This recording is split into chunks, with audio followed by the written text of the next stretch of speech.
Yo, what's up, everybody? This is Henry here, and I want to make this a emergency live stream, guys. Apparently, Iran has attacked Israel not too long ago, about an hour ago, give or take. So, again, this is a emergency live stream. Make sure you guys share this out to your friends and family. We're gonna watch this here. This is from well, it doesn't matter who it's from, but we're gonna watch it and see what's going on here, and I'm gonna give out my thoughts and opinions on what's going to happen. But you know what? Let's do that now. All right. If this is really a thing, you know, it's gonna be some shit popping off. Yo, what is up, XR Revenger? How you doing? Thanks for tuning in. I appreciate that. Whoops, I did not mean to do that. Yes, I am in a rush, so sorry about that, guys. Um, Let me see here. Yeah, basically, if this is really happening, um, you can go biblical. You know, this is going to be the Revelations or World War III. Um, I don't know, guys, but I'm pretty sure this is about to kick off something. Um, all I gotta say, guys, is to get prepared, get food, water, get your gold and silver, come up with some plans, top off on your car because gas is gonna go up even more. What gas is what 360 something here, so top off on your gasoline, and it's not looking good. It's not looking good at all. I'm shocked I did not hear about this earlier. Like, this literally just happened like an hour ago, guys. So we're gonna go ahead and watch this and see what's going on here, and I'm gonna mute myself for a few. Actually, let's look at chat real quick. Sorry. Yep, this is the start of it. This is the start of it. I knew that this was gonna happen. I fucking knew it. I fucking knew it. I just, yes, I was living in Normandy bias. Yeah, I went to the eclipse and got a lot of footage, which I will be posting the time lapse for the eclipse. Let me pause that for a second. I will be doing my eclipse time lapse pretty soon here. I've been busy, guys. I've been getting prepared, man. I ain't trying to fear Margaret or anybody. It's just what's happening. It's not all goody goody two shoes. Nothing's going on in the world. You are delusional if you think nothing's going on. Look what just happened. Apparently, this isn't fake news. Apparently, the swarm of drones. Oh god, damn, they do some Call of Duty shit. But we gonna go ahead and watch this, bro. Jesus Christ is going to return. Yeah, that's what a lot of people are saying. This may be the start of the revelations, and we're just going to have to see. So let's go ahead and watch this, guys, and I'm gonna be cutting it out. So make sure you like the video. Appreciate that. Subscribe, hit that notification bell, share this video, share the stream. So we're gonna go ahead and watch this. 1 second here. To gather details behind the scenes in real time. We do have a tweet from the IDF. They're saying that Iran launched UAVs from within its territory toward Israel a short while ago. The IDF is on high alert and is constantly monitoring the operational situation.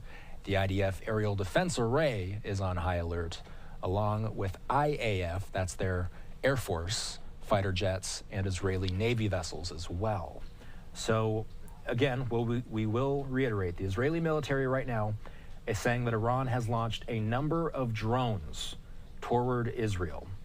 The Army spokesperson, Rear Admiral Daniel Hagari, has said that it would take several hours until those aircraft actually arrive to Israel proper. He said that Israel is prepared. We also know that the U.S. has been prepared, and a number of other actors in the area have been prepared as well. We are working the news wires behind the scenes for any updates that are coming through in real time.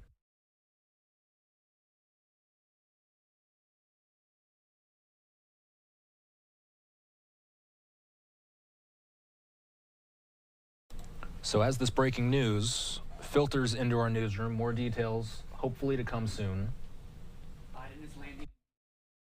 We do know that President Biden is landing in Washington, D.C. In fact, we have a live image of the president landing right now, Marine One, touching down in D.C. We know the president was on somewhat of a stay away in Delaware, and he has since announced that he is going back to the White House in anticipation of meeting with his national security team on this Iran situation. So what we do know right now is that Iran has launched swarms of drones at Israel. U.S. officials are confirming this, as well as the IDF itself has confirmed this as well. Iran, we will mention, does not share a border with Israel. So what we're hearing from the IDF is that it would take several hours for these drones to arrive to Israel. The IDF has said that Israel is prepared. They spoke on Saturday evening. We have gotten in some tweets from the IDF. Fox News correspondent, and let's go out to the IDF tweet because they do say that Iran has launched these drones, and this is what we've been talking about here on Live Now for days now, which is this looming Iranian retaliatory response.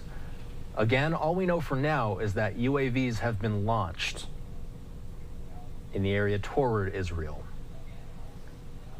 The IDF says that it's on high alert and is constantly monitoring the operational situation. The IDF Aerial Defense Array is also on high alert, along with the Israeli Air Force fighter jets and Israeli Navy vessels that are on a defense mission in Israeli air and naval space. The IDF is monitoring what they call all targets. That's the portion that's cut off on your screen right there. The IDF says that they're monitoring all targets. So what we're looking at right now, I'm going to just pivot the screen to Marine One, where our understanding is that President Biden is landing in Washington, D.C., the IDF confirming that Iran has launched UAVs from its territory toward Israel. Jackie Heinrich, Fox News correspondent, is saying that the drones will take hours to get to Israel. If they will enter Israeli airspace, alerts will be sounded. We are monitoring the situation in real time, as is no doubt President Biden, who, to our understanding, cut short a weekend trip to his beach house in Delaware to return to the White House and monitor the situation. This is what you're watching right now, is Marine One touching down in the nation's capital, where our understanding is that he will have a meeting with his national security team about this Iran situation. And again, we will reiterate that Iran's state-run IRNA said that a special forces unit of the Guards Navy carried out an attack earlier today on the Portuguese-flagged MSC Ares, which is a container ship associated with London-based Zodiac Maritime. Guys, I'm just going to take over just for a second. This is already trending on X right now. I'm on it. People are freaking the fuck out, as they should be. This is not good, guys. Like, I know people try the hardest not to be involved in this type of stuff, aka normacy bias, but you got to be in a known of what's going on. You're going to be caught with your pants down. But anyway, yeah, I kind of had a feeling that this is going to kick off. It's just only a matter of time. Again, guys, don't freak out. I'm a little, I don't know, freaking out a little bit because this is not good. And I'm going to continue to do what I got to do, prepare. That's all I can tell you guys, to prepare. Don't panic, just prepare. You still got time. If World War III pops off, it's not much that we can do about it. All we can focus on is ourselves and our families and our community. That's it. But anyway, I'm going to shut up and I'm going to let you guys get back to this.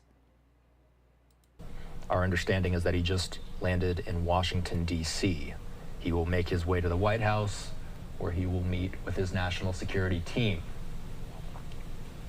And just to reset for anybody that may be joining, we do know that Biden is being briefed as Iran appearing to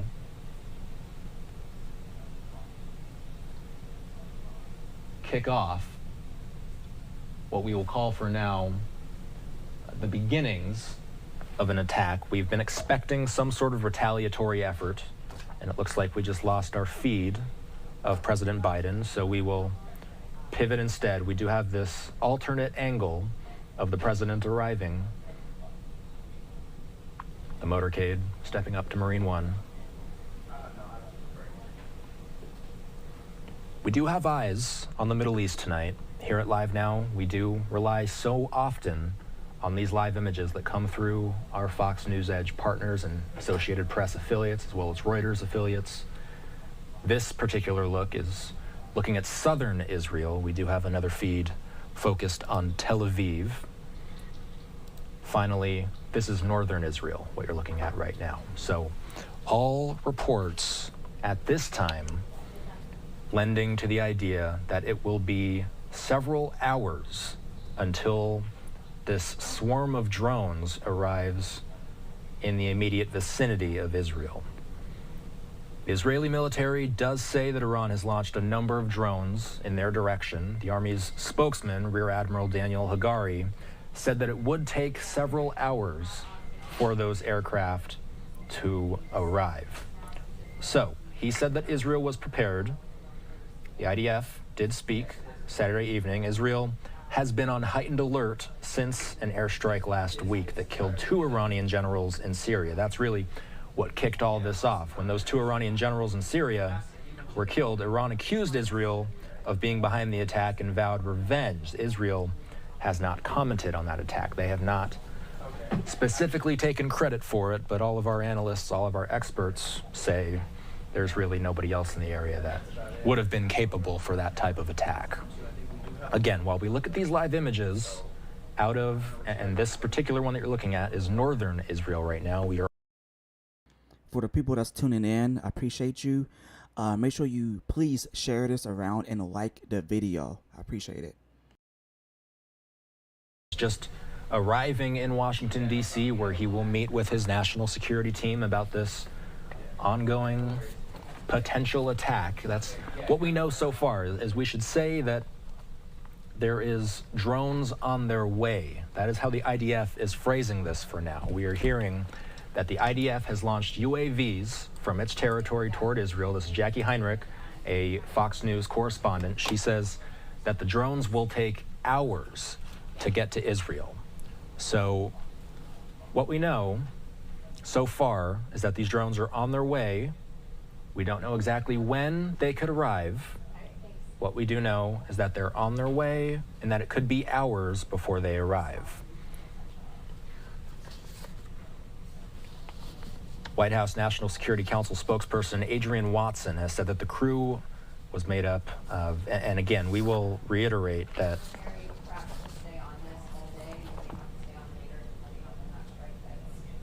so yeah, we are working with our partners. We're getting feeds into the newsroom. We're watching President Biden's moves closely as we monitor this ongoing attack, and that's what it appears to be for now. We do have some more information coming in from Adrian Watson, who is the National Security Council spokesperson. Iran has begun an airborne attack against Israel. President Biden is being regularly updated on the situation by his national security team and will meet with them this afternoon at the White House.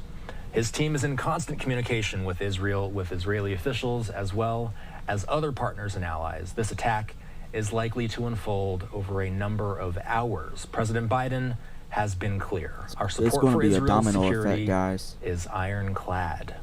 The United States will stand with the people of Israel and support their defense against these threats from Iran.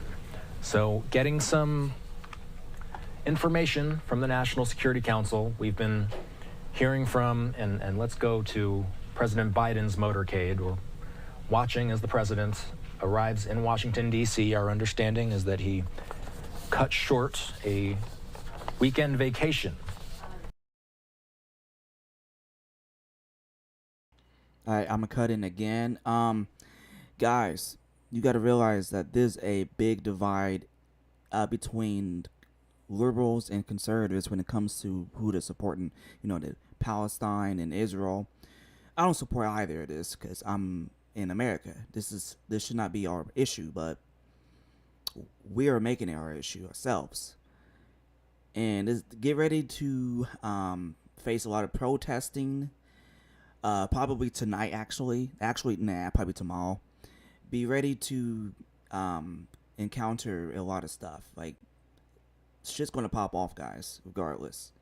So just be aware of your surroundings tenfold.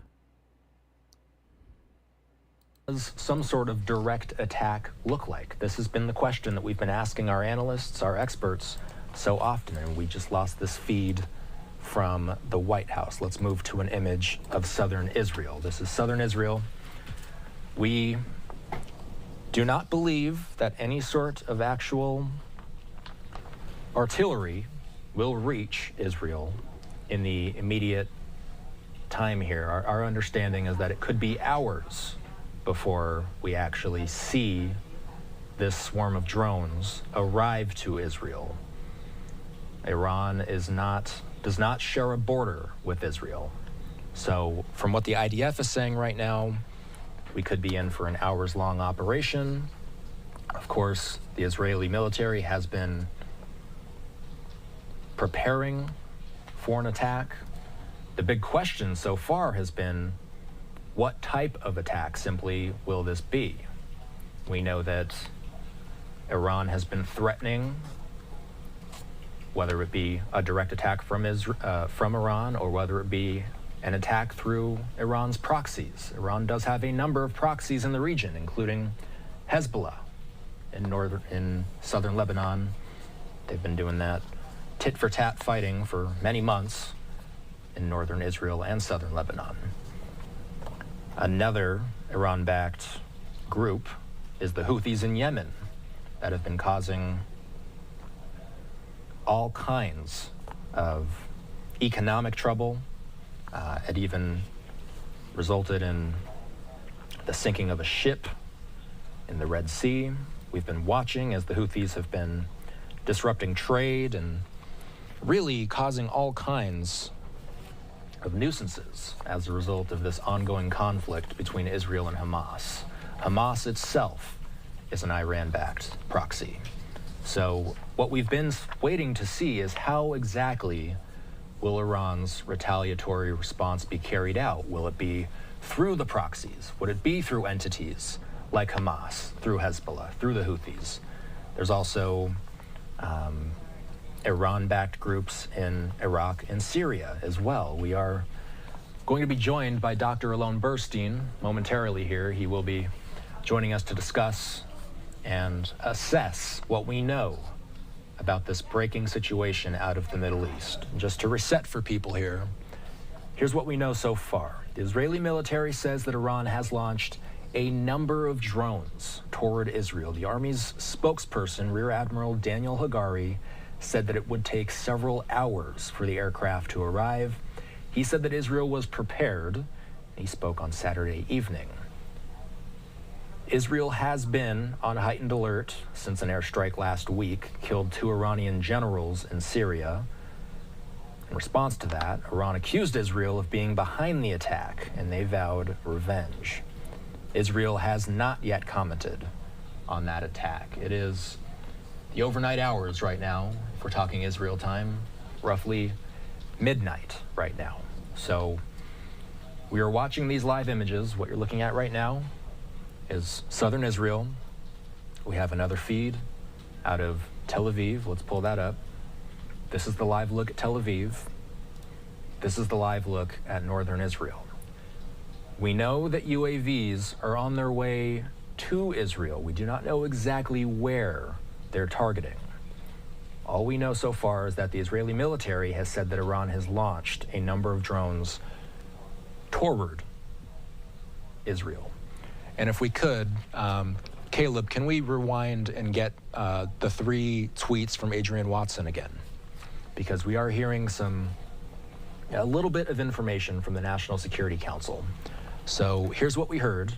This is the National Security Council spokesperson, Adrian Watson. She's saying that Iran has begun an airborne attack against Israel. President Biden is being regularly updated on the situation by his national security team and will meet with them this afternoon at the White House. We do know, and we will continue on, he says his team is in constant communication with Israeli officials as well as other partners and allies. This attack is likely to unfold over a number of hours. President Biden has been clear. Our support for Israel's security is ironclad. The United States will stand with the people of Israel and support their defense against these threats from Iran. And can we also pull up the tweet from the IDF as well? Because we're hearing from them on this Saturday as well. So the IDF, just tweeting this out moments ago, will drop this lower third. You really are getting cut off here, but I'll read what it says in full. Iran launched UAVs from within its territory toward Israel a short while ago. The IDF is on high alert and is constantly monitoring the operational situation. The IDF Aerial Defense Array is on high alert, along with IAF fighter jets, that's the Israeli Air Force, and Israeli Navy vessels that are on a defense mission in Israeli air and naval space. The IDF is monitoring all targets. So, we are learning about this situation in real time. This is breaking news. Information is fluid. We will remind our audience that this is an Iranian attack. This is a swarm of drones that is headed to Israel at this time. More information sure to come in the coming hours. For now, what we do know is what is on your screen. And I do want to bring in Dr. Alon Burstein, who is hopping on with us now. Alon, it is good to see you. We do have you up here, and we thank you for hopping on last second, because this is something we expected to take place sometime soon. We didn't exactly know what it would look like, but what is your assessment of what we're hearing so far? I would say good to see you, but yeah, under the circumstances, obviously. It's hard to know. It was anticipated already in the last couple of hours that there was going to be this attack, that it was coming in Israel. They announced about 3 hours ago that the educational establishments tomorrow are going to be closed. President Biden cut his visit short. There were all kinds of indications that said, okay, the intelligence agencies clearly know something is happening. Then by the time it became public that the drones were launched, apparently the intelligence agencies knew about that already 2 hours before, which tells us also something about the nature of the retaliation, Iran's attack so far. Launching drones is a very ineffective way for Iran to carry out this attack. So I would assess that we are far from seeing what they're actually planning. This is almost, I would say, probably a diversion or something that is just the initial point. Iran has a very, very vast military. It has a lot of ballistic missiles. If it wanted to attack Israel and penetrate both Israeli air defenses as well as the American air defenses that America has said again and again it is going to be employing also to defend Israel, Iran would not launch drones that actually take between 5 to 8 hours in air to get to Israel. That's not a way to carry out a surprise attack. More likely what we're seeing is Iran launching these drones to make everyone on alert to those drones. They are only expected to get to Israel, to penetrate Israeli airspace in another, again, between an hour and 2.5 hours, but we're all here talking about it already. Likely we're going to see in the next hour or two the next development. Possibly ballistic missiles will be launched, and then these drones are just going to be part of the diversion and to throw off Israeli air defenses. That's not good. Or possibly we're going to see that Iran is going to actually employ the militias that we talked about yesterday. They're going to deploy the militias to carry out the actual retaliation against Israel. Now, this is, again, just Iran saying, see, we participated also. But no matter how many drones have been launched here, even if it's 100 drones have been launched here, this is far from going to be what Iran has in store if it's been planning this attack now for a week or two. This is far from the end of it. This is just the very beginning. So let's talk about the significance, because much of our conversations these past few days have been focused around what would this attack actually look like? Iran itself attacking or Iran attacking through its proxies? So from what we're gathering right now, at least this initial step, whether it be some kind of diversion or not, this initial step is coming from Iran proper, correct? Absolutely. The drones were launched by Iran proper, but that's one of the reasons that I say possibly, and again, this is now just my own assessment, possibly Iran is actually doing this in order to let its militias attack, right? One of the things that we've said the last few days is that Iran needs, quote unquote, in order to save face, to carry out the attack itself. It needs to be part of the attack. It cannot just activate its militias because Iran sees that it was attacked, right? Its consulate, that is, they consider Iranian soil, was attacked by Israel in Damascus. Therefore, they need to carry out the retaliation. At the same time, Iran really does not appear to want a full-on escalation in war with Israel. They've avoided that desperately for the last 6 months that the war has been going on between Israel and Hamas. So how do they do that? How do they manage to, at the same time, save face and say, we have retaliated, not just send our proxies, we have retaliated, but at the same time also not actually be involved in the actual escalation and in Israel's then retribution in response to this retaliation?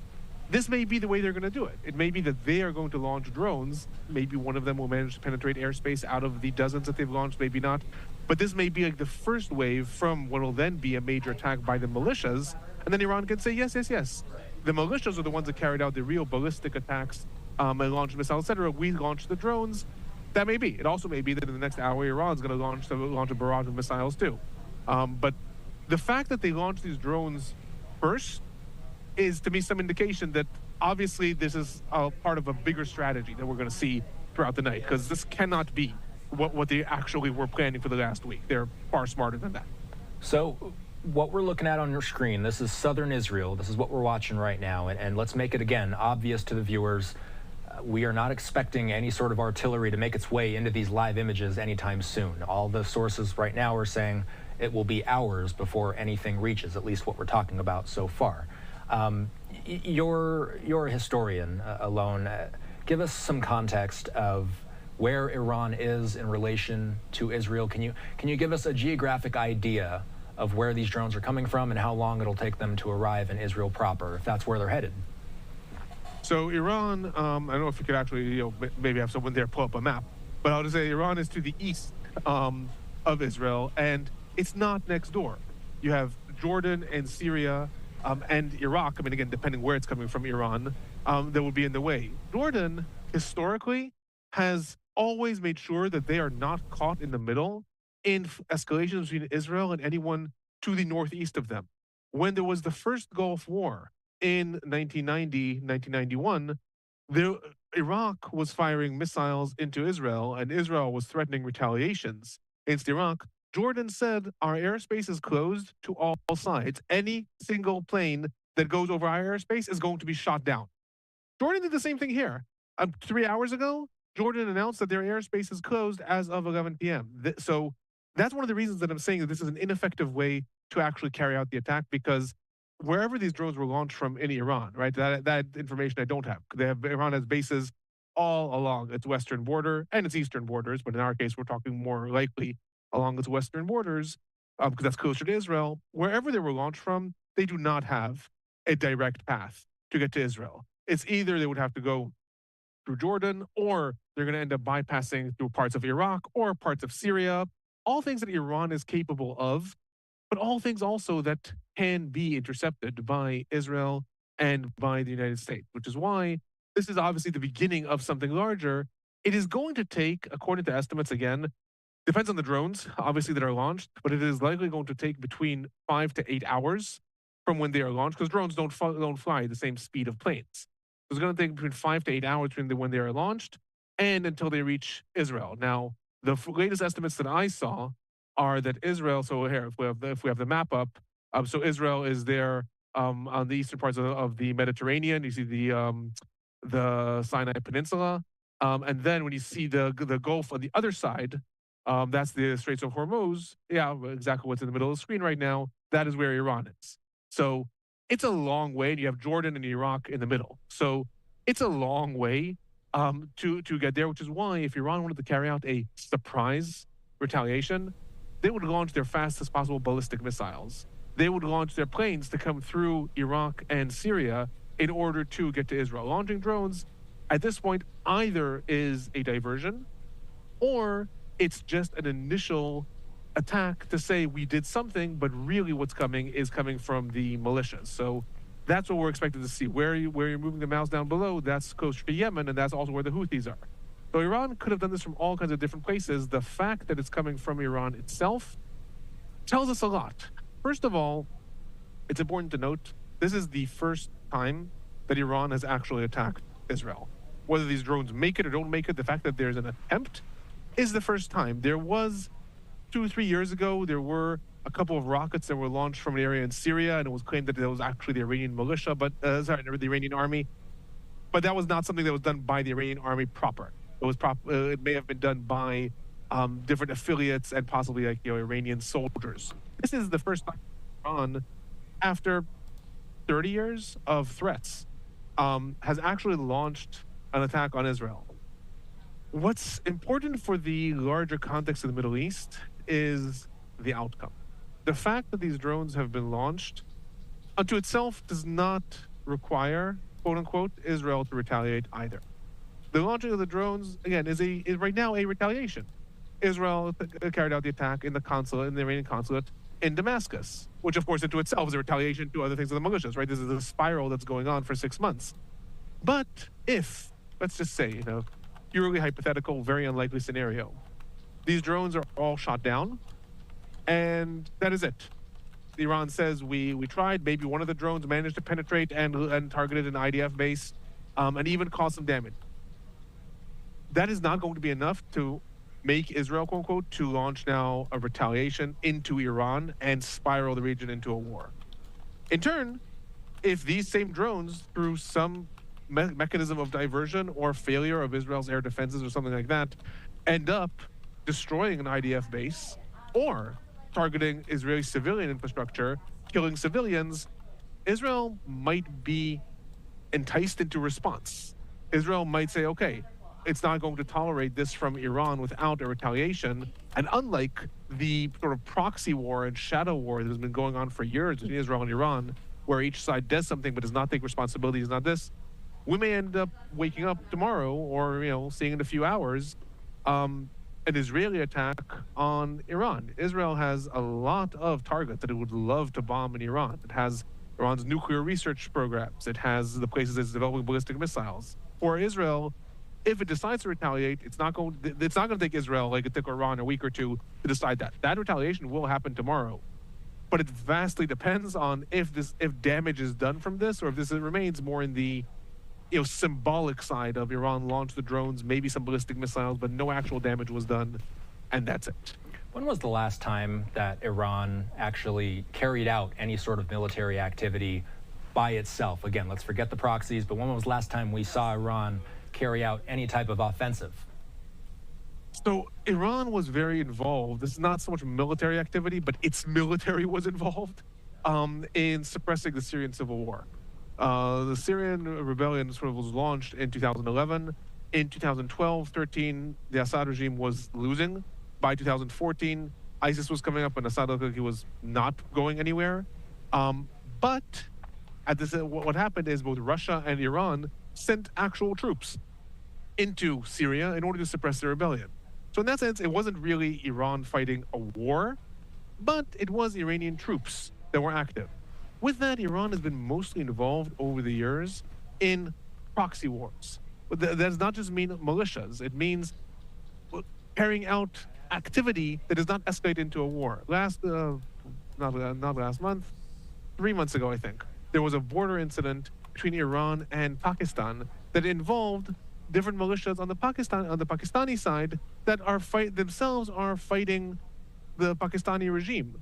But the fighting bled over into Iran, so Iran sent its troops, carried out an attack across the Pakistani border. That is most of the type of violence and warlike activity that Iran is involved in. Most of its military is not actually involved in face-to-face confrontations. Last major war that Iran was involved in was the Iran-Iraq War. That, we're talking the 1980s, was the last time that Iran threw its full army into a confrontation against another army. Since then, it's been these lower-level things. In 2019, Iran launched a series of drones against, I'm just looking at the news flashes I'm getting from the IDF also. Yeah, no problem. This is a fluid situation, and we are working with information that's streaming in real time. The Revolutionary Guards in Iran have announced that they've also launched cruise missiles towards Israel, and the IDF is reporting that over 100 drones have been launched. The launch of cruise missiles is already I would say more of an escalation because drones, like I said, they're easier to shoot down. They're smarter, obviously, because you can direct them from here to there. But cruise missiles often can evade being shot down. It depends. It depends, obviously, on the missile and on who is doing the shooting down. The U.S. Central Command Yeah, these people can't get along with each other at all in the Middle East. is in Israel and met with the chief of staff yesterday in order to plan and coordinate the defensive capabilities. So that is the other variable that we haven't talked about thus far. The involvement of the United States. Is it going to get involved, and how it's going to get involved is another question. Iran, again, I would argue, desperately would like to not get involved in a direct confrontation with the United States. And in turn, the United States also certainly leading, in April of an election year, certainly President Biden would not like to get involved in a military confrontation that who knows where to lead with Iran right now. But that may end up being just an outcome of this current escalation because, again, if these cruise missiles are intercepted by the United States, Iran may see that as something that then they retaliate to the United States. Or if the militias or even Iranian drones end up targeting a U.S. base, we may end up seeing a whole different ballgame. So all this is like fluid for the next couple hours. So, Alone, I got to ask you, how dangerous is this situation? So we discussed the possibility that what if Iran didn't even do any sort of retaliatory strike, but now clearly something is taking place. So how concerning and how dangerous is this wider situation for the Middle East?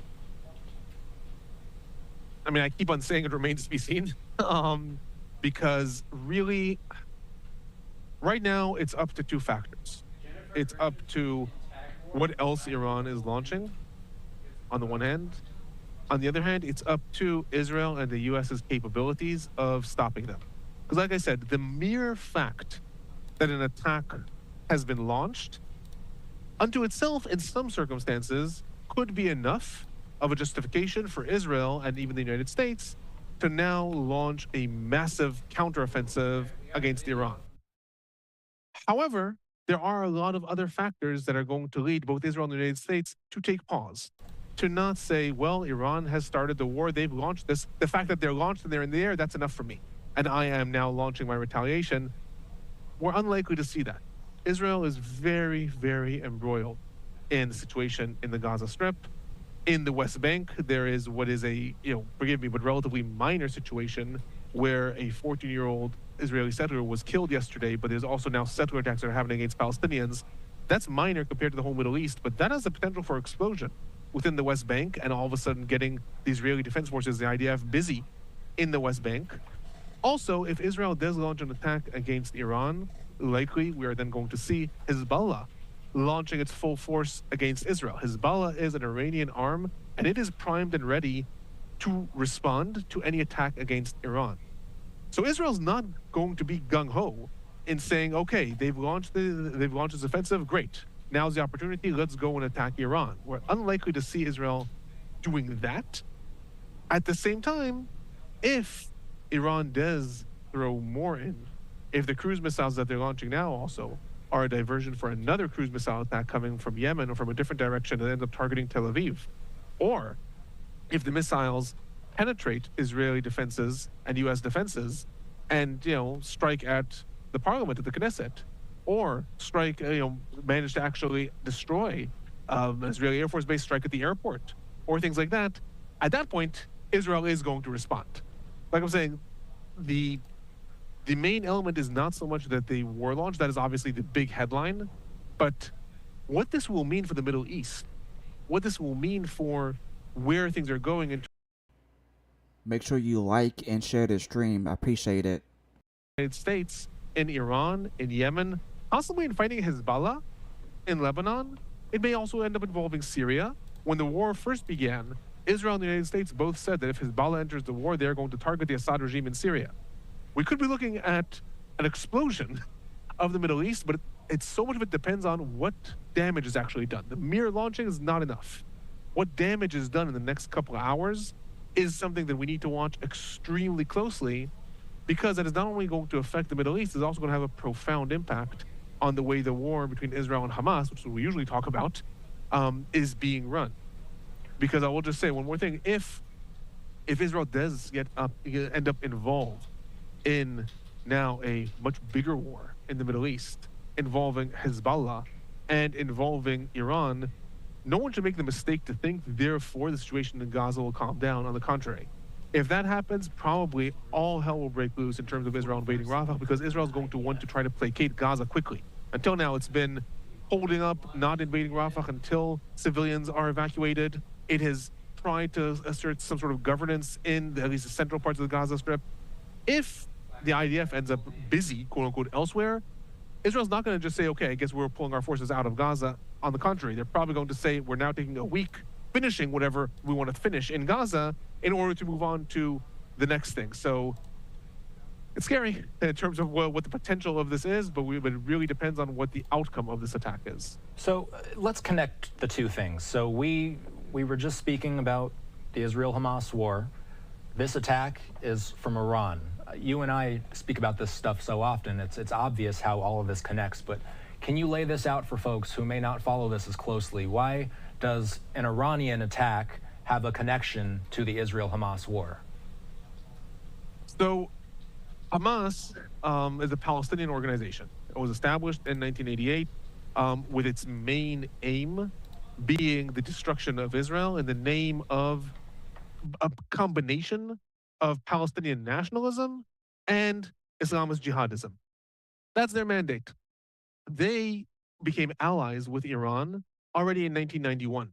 They formed an official alliance, among others, because Iran also sees itself as vanguard of Islamic expansionism. Now, they don't share the same sort of nuances of the religion. Iran is Shiite and Hamas is Sunni, but as far as they're concerned, they're both fighting in the name of Islam against Israel. And so they became allies. That alliance has largely maintained since 1991. It broke apart for about 6 years during the Syrian civil war between 2011 and 2017. But Iran sees in Hamas not only their ally, but one of their proxies, one of their the organizations that they fund in order to basically stir up trouble in the Middle East against who Iran considers its enemies, which are basically anything that represents Israel, the United States, anything Western, quote unquote, within the Middle East. So that is as far as Iran is concerned. Then, in addition to that, what we have is when Hamas launched the war on October 7th, they called upon Hezbollah, which is a militia in Lebanon that is fully funded and armed by Iran. They called upon Hezbollah to join the war, and they fully expected Hezbollah to join the war. They were very stunned, and I would say almost offended, that Iran and Hezbollah did not join the war. Hamas launched the war, and they saw this as great. Now it's finally time for the Islamic forces in the Middle East to combine and launch their all-out war on Israel. Iran and Hezbollah did not join. They didn't join for several reasons. First, they were angry with Hamas for not coordinating the attack with them. They felt almost like scooped, so to speak, because Israel was then prepared for Hezbollah's response. Also, it was just, I dare say, poor timing. Hezbollah is embroiled in the economic devastation that is going on in Lebanon and the political crisis. Hezbollah, it's not interested right now in a war. Again, it'll get involved if it has to. If Israel attacks Iran, Hezbollah will do it. But at that point in October, it was like, nope, this is now your problem. However, despite the fact that Hezbollah and Iran did not join the war, they do see themselves as obligated to support the war. That is the reason that on October 8th already, Hezbollah started launching rockets at Israel, far from launching most of its military capabilities. Hezbollah has, according to some estimates, upwards of 130 to 150,000 rockets, missiles, drones. They launch between 10 and 40 rockets a day, and sometimes less. That doesn't mean that those rockets don't cause damage and don't kill people, but it's far from them saying, yes, we're engaged in the war. Iran activated a lot of its militias. The Houthis, another militia in Yemen that is loyal to Iran, other militias in Iraq and Syria. These are militias that Iran has been preparing for many years for this eventuality, for if war breaks out in the Middle East, it's not just Iran. All these militias can all of a sudden be activated and turn the Middle East into hell, which is what it will give Israel and the U.S. some pause. Iran activated them, but did not get involved itself. The reason this is somewhat of a game changer is in the last 2 months, Israel has started to, quote unquote, up the ante in terms of its responses and retaliations and attacks against Iranian officials and the Iranian Revolutionary Guard soldiers and quote unquote advisors within these different militias, rather than just attacking Hezbollah or just attacking the Houthis or just attacking the different militias. Israel started targeting the Iranian officials themselves in Syria, in order to send a message to Iran saying you cannot keep on playing this game of activating your proxies without paying the price. The major escalation of that culminated in the attack on April 1st that Israel carried out in the Iranian consulate in Damascus that targeted the main commander of the Iranian Revolutionary Guards in all of Syria and Lebanon. That was a major blow. So this is how now Iran, 6 months into the war, all of a sudden is getting pulled in. Hamas wanted them to do this from day one. Hamas called upon Iran and Hezbollah saying, join the war. Iran, I will say, did almost everything it could to show that it is supporting Hamas's war while not getting involved itself. But at this point, when they have been targeted by the IDF and Israel enough times, they are starting to lose face. They're saying, yes, we're supporting Gaza and we're against Israel. Okay, but you're not throwing your soldiers in, you're not activating all your militias, and then you're even being attacked yourselves. If you don't retaliate now, you're really going to lose credentials and credibility in the hard-lined radical Islamic world of those militias. That's why Iran now is all of a sudden being pulled in, and they're using the same rhetoric. It's the same rhetoric of fighting alongside Hamas in order to fight the evil Zionist regime. But Hamas thought they should have done this already 6 months ago. That's why now they're being pulled in. And again, this could still end up being something that does not spiral into an all-out regional situation. Could be that these drones will be intercepted, the cruise missiles will land, cause some damage. The United States is applying a lot of pressure on Israel to try to facilitate also spiraling the situation down. Could. Remains to be seen, my mantra. So, Alon, we did get a soundbite in from the IDF. I want to play this out. It's a little bit under a minute long. Let's just listen to what they had to say about this situation. Iran has launched a direct attack from Iranian soil towards the state of Israel. We are closely monitoring Iranian killer drones that are en route to Israel sent by Iran. This is a severe and dangerous escalation. Our defensive and offensive capabilities are at the highest level of readiness ahead of this large-scale attack from Iran. Together with our partners, the Israel Defense Forces is operating at full force to defend the state of Israel and the people of Israel. This is a mission that we are determined and ready to fulfill. I will keep on updating.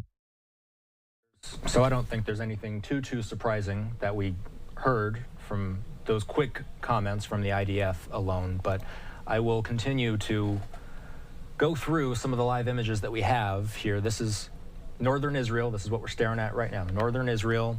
This is Tel Aviv, and this is southern Israel. The White House says that it will provide unspecified support for Israel's defense against an ongoing airborne attack from Iran. So, I do want to ask you a little about the U.S.'s involvement in this alone. Why is the U.S. so entangled in all this?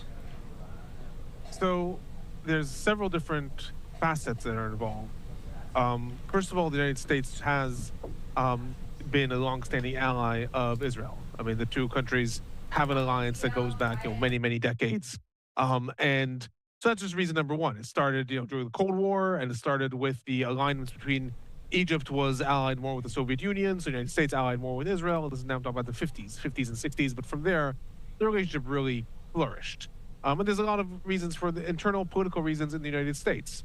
Why also, in a bipartisan way, both parties sort of show their support for Israel unequivocally. But that's, the more macro long stories of the relationship between the United States and Israel. Right now, what has developed in the last several decades is sort of different alignments in the United States between forces that are more allied with the quote-unquote West which is obviously represented by the United States, chief among them, but also the EU and to some extent Israel, and forces that are aligned with more the opposing axis, I'll say, because to some extent you could say an Islamist axis.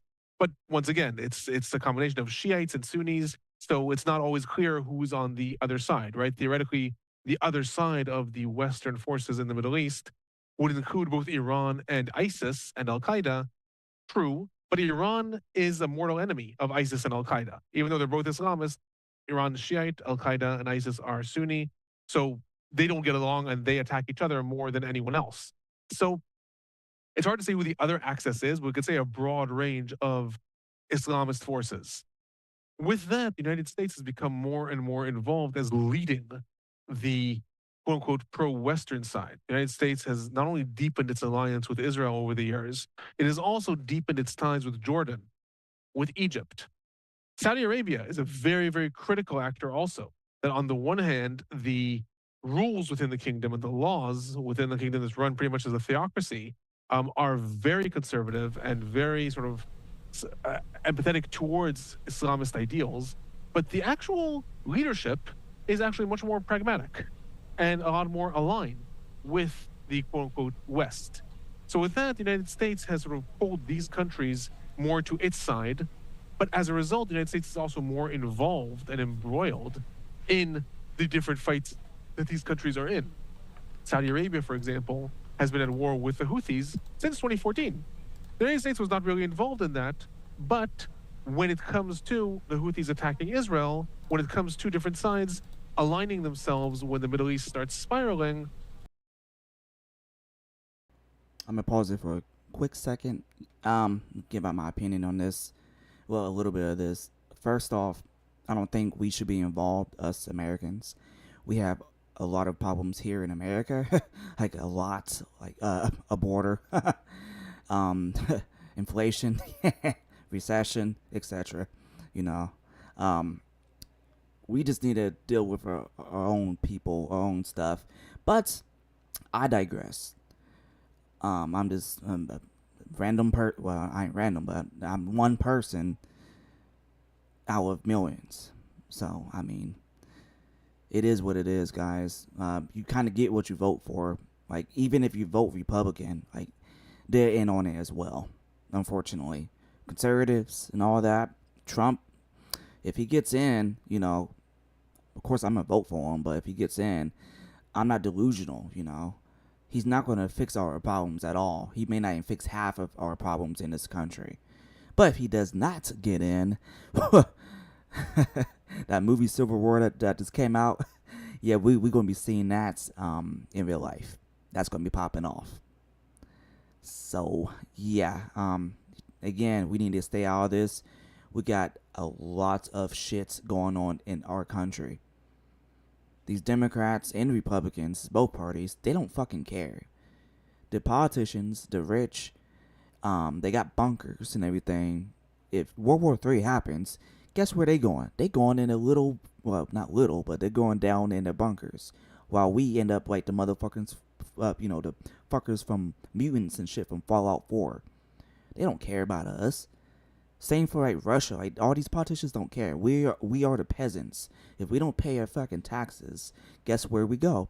We go to fucking jail. We go in a fucking cage because we're peasants.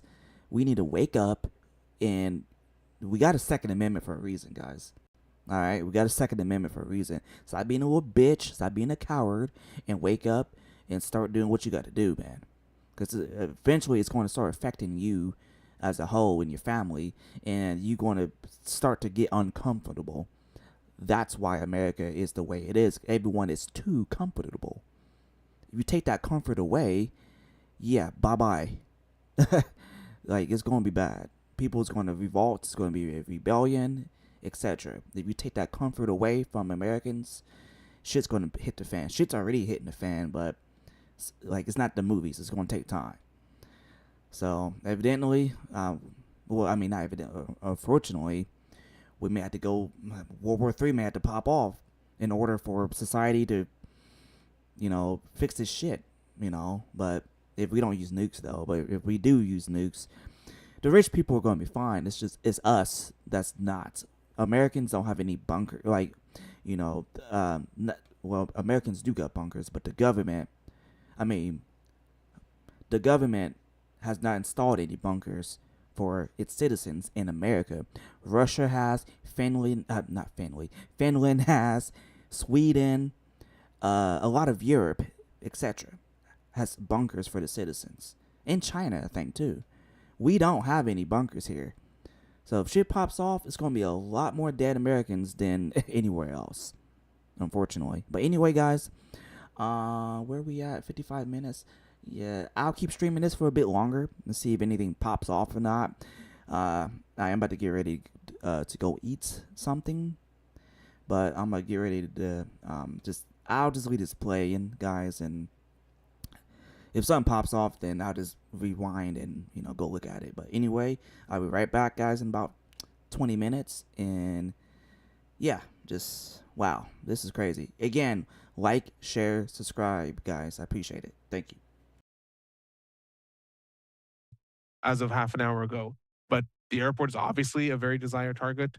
All these are very symbolic.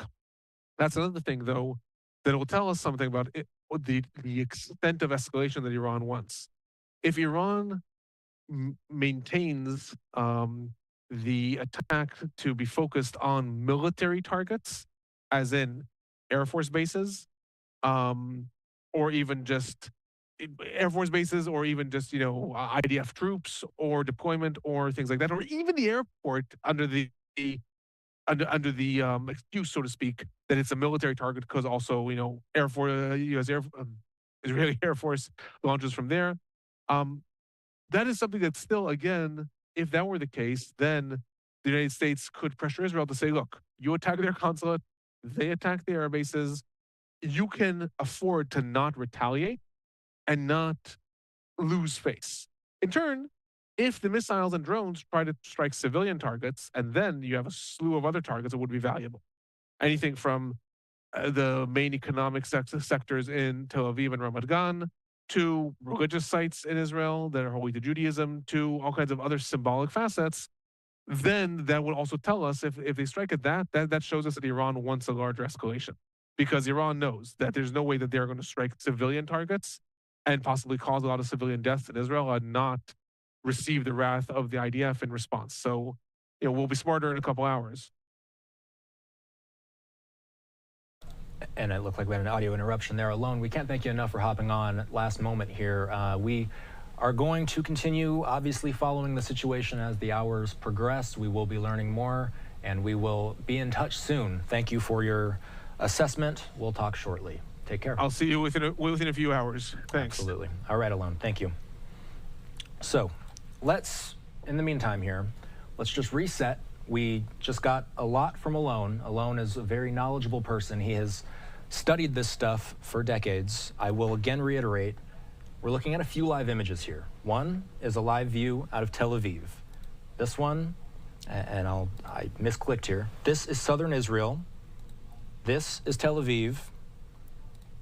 This is northern Israel. We're watching just about every place imaginable at this time. Our understanding is that it could be hours before these UAVs, these unmanned drones, reach Israel proper. We are not done breaking this down with our analysts and experts. We are going to have former FBI investigator Ken Gray, who is going to be joining us shortly here.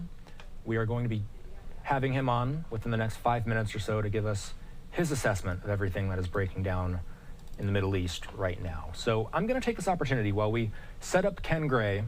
I just want to read what Fox News and what the Associated Press are reporting about this developing situation. Here's what we know so far. Iran has launched drones from its own territory toward Israel late on Saturday, which was days after its supreme leader warned that it would hit back in response to an airstrike on the Iranian consulate in Syria that left several generals dead. Earlier Saturday, Israeli Prime Minister Benjamin Netanyahu said that Israel had for weeks, quote, been preparing for the possibility of a direct attack from Iran. The Prime Minister said that Israel's air defenses are deployed. They are ready for any scenario, both in attack and in defense. Israel has not claimed responsibility for the attack on Iran's consulate in Damascus. Again, that's the initial attack that led to this retaliatory response from Iran. President Biden, we hear, is being regularly updated on the situation by his national security team and will meet with them this afternoon. He may be meeting with them as we speak. We saw him arrive to Washington, D.C. just shortly, just not too long ago. His team is in constant communication with Israeli officials as well as other partners and allies. That's according to a statement from the National Security Council, the White House. So, you know, we do have a guest standing by right now. Ken Gray is joining us to discuss this ongoing situation. And Ken, I just want to make sure that you have me here. We are going to bring you in. Okay, Ken, so thank you for coming on. This developing situation is something, obviously we expected something to happen in short time here. We didn't exactly know what it would look like. What's your initial assessment of what we're seeing out of the Middle East today?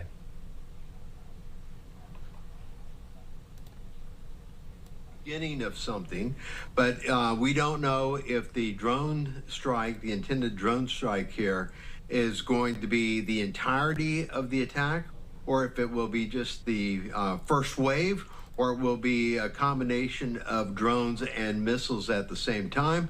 We just don't know as of yet exactly how this will play out.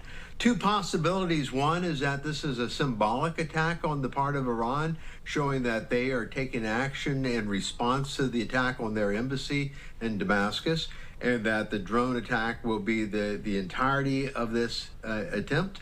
The second possibility, though, is full-out regional conflict, where Iran attacks with the drones, missiles, and then sets free all of their proxies in the area, primarily Hezbollah. And so what Hamas wanted to happen from October 7th until now may be actually happening. That is, Hamas attacked with the intention of getting the other players in that region to join in with them. They may actually see that happen as of today's beginning attack here. The missile attack, or I'm sorry, the drone attack here, it's 1,200 miles from Tehran to Tel Aviv. So this is going to have, if the drones were to survive, it would take 5 or 7 hours to get there. And so the arrival time would be 9 to 7 o'clock, 9 to 11 p.m. our time, if it were just the drones, if they do survive. Now, it's my understanding that they are being intercepted and that other countries are offering to shoot them down too. So the drones may never even reach Israeli airspace, but the Iron Dome should be able to handle them. You bring up the Iron Dome. I know the Iron Dome is something that's protected Israel quite extensively over the course of this most current iteration of the war. I have a tweet up on your screen. So here's what I want to ask you about, because this tweet is from Representative Carlos Jimenez. So he's talking about Jordan. He says, our ally, the Kingdom of Jordan, has declared a state of emergency and had announced that they will shoot down any drone from Iran entering its airspace. Let's do a little geography lesson here, Ken. In order for anything to move from Iranian airspace to Israeli airspace, it would have to cross through Jordan. Am I right, geographically? You are indeed correct. It will have to pass through Jordan. Now, that guarantee that Jordan will be involved, that's very interesting, because Jordan normally stays neutral. They allow the U.S. to be based in there, but they have not taken action themselves. So this is very interesting that they are saying that they would shoot down any drones passing through their airspace. I believe that additionally that we may see the Saudis do likewise, offer to shoot down any drones passing over their airspace also. So again, none of these drones may actually ever reach Israel itself. But if this is an attempt to see what the response will be, and a wave of cruise missiles come in, then it's a different game entirely. So you're the second person we've had on today who has that same analysis, that this could very well just be the beginning to kind of test the waters here.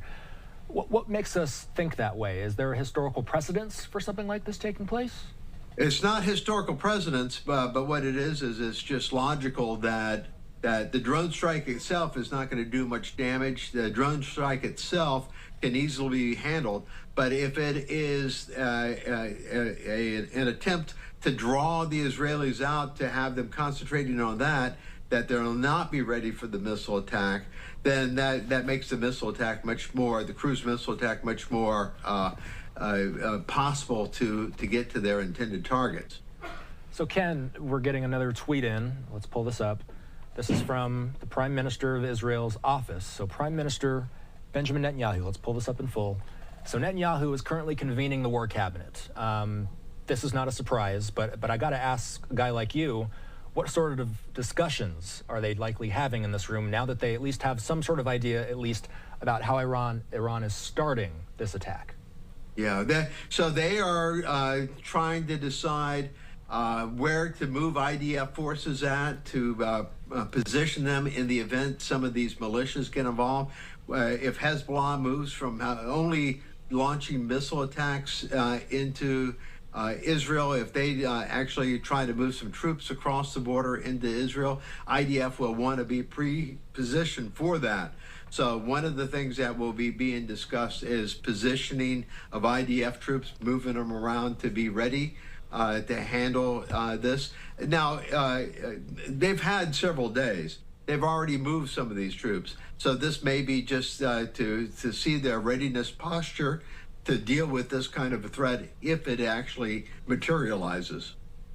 So Ken, when we talk about the U.S.'s response to this, is it likely that U.S. officials are also having similar meetings like the one we're seeing in Israel right now?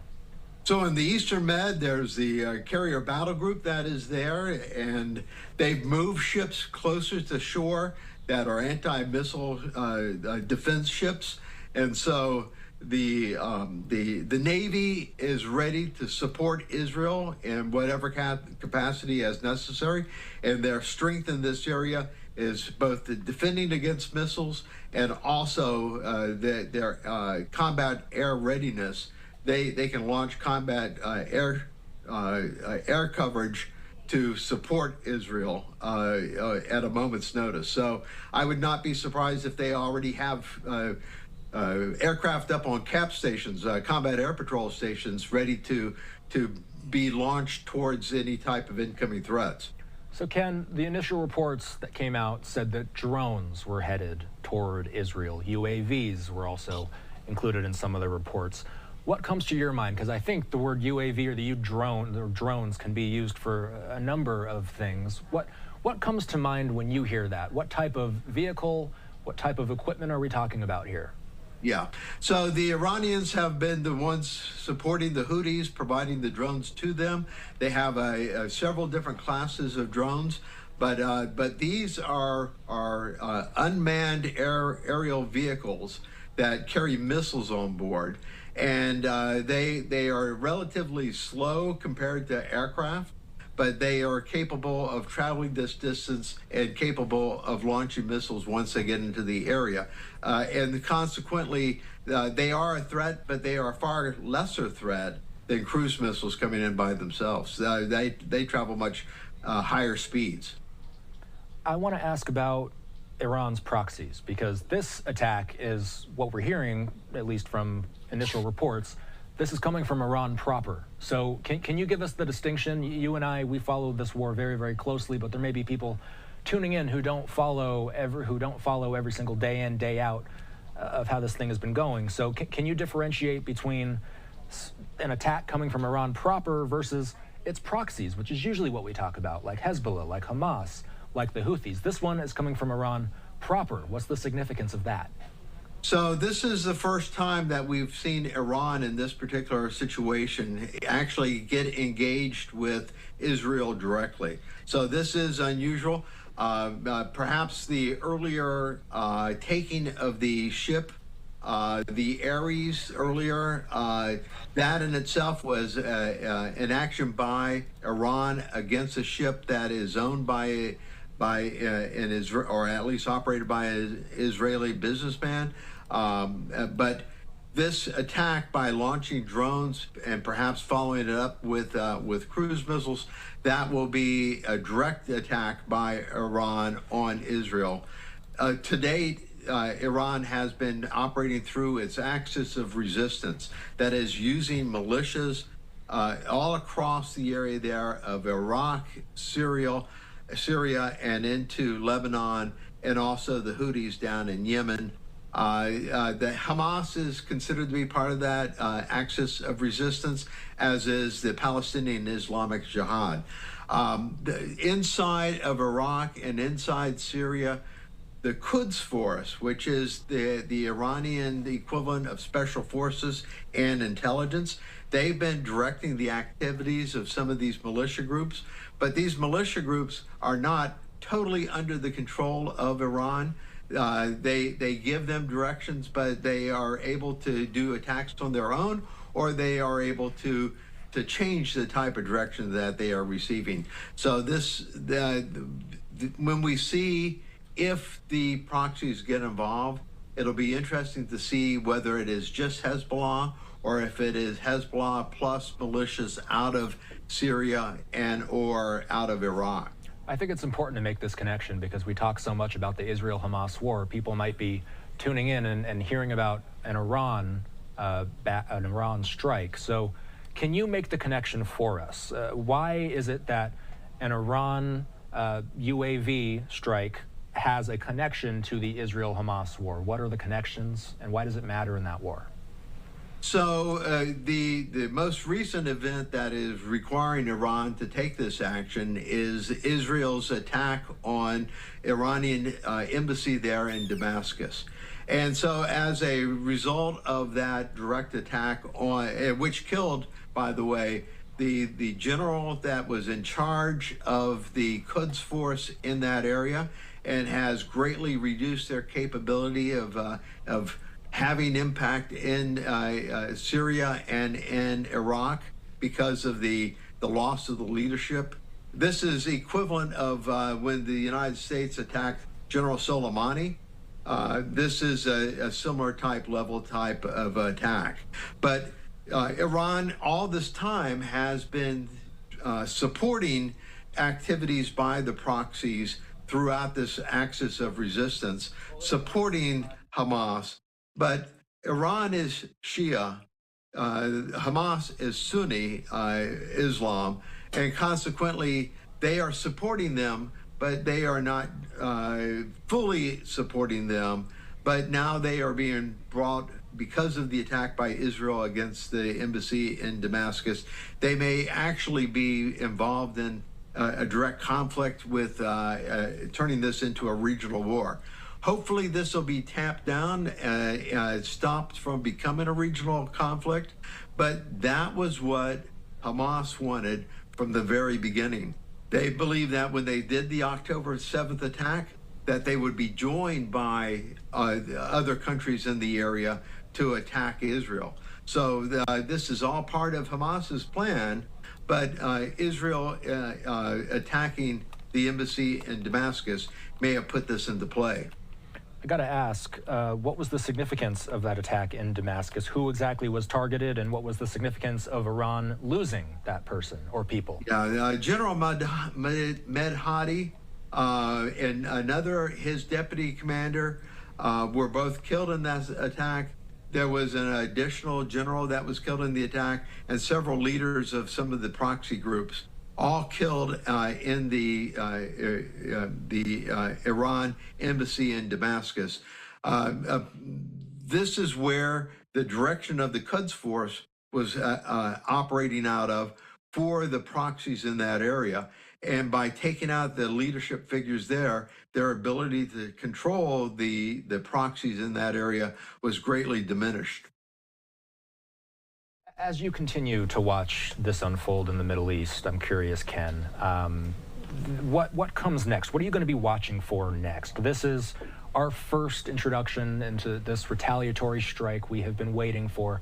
Now that we are actually starting to see some movement on this front, what's going to be the next questions that you're hoping to get answered in the immediate hours? So if the drones are shot down by Jordan, by Saudi Arabia, by the United States or UK air support, if they are shot down, then the big question is, will Hezbollah cross the border? Will they put boots on the ground, actual troops coming across the border into Israel, or whether they will just launch more missiles? They have been launching missiles throughout this entire conflict there in the Gaza Strip. The numbers vary. Sometimes it was 50 last weekend. Normally it's on the order of 10 or so a day. And so the fact that Hezbollah would launch a few missiles, that's not a big surprise. But if there's a large barrage that arrives at the same time as missiles from Iran, then that becomes a different matter, because the Iron Dome may not be able to handle a large saturation of missiles into their airspace. And so it'll be interesting to see, one, if Hezbollah joins in with actual ground troops, two, whether they join in with a barrage of missiles timed to hit at the same time of any missiles from Iran, and three, whether there's actually cruise missiles that are going to be launched en route. I don't think, despite the earlier reports that cruise missiles were in the air, I don't think those cruise missiles have been launched yet, because then it would mean that the drones would never even have time to get into play. I think that they would be timed when cruise missiles actually would arrive in Israel for those cruise missiles to then arrive at the same time. So, Ken, we're getting some more information. Again, we will reiterate for our audience, new information is coming in. This is a very fluid situation. This one coming from Reuters reporter Idris Ali. She says that Jordan will temporarily close its airspace starting on Saturday night to all incoming, departing, and transit aircraft. State-owned Al Mamlaka News said on Saturday.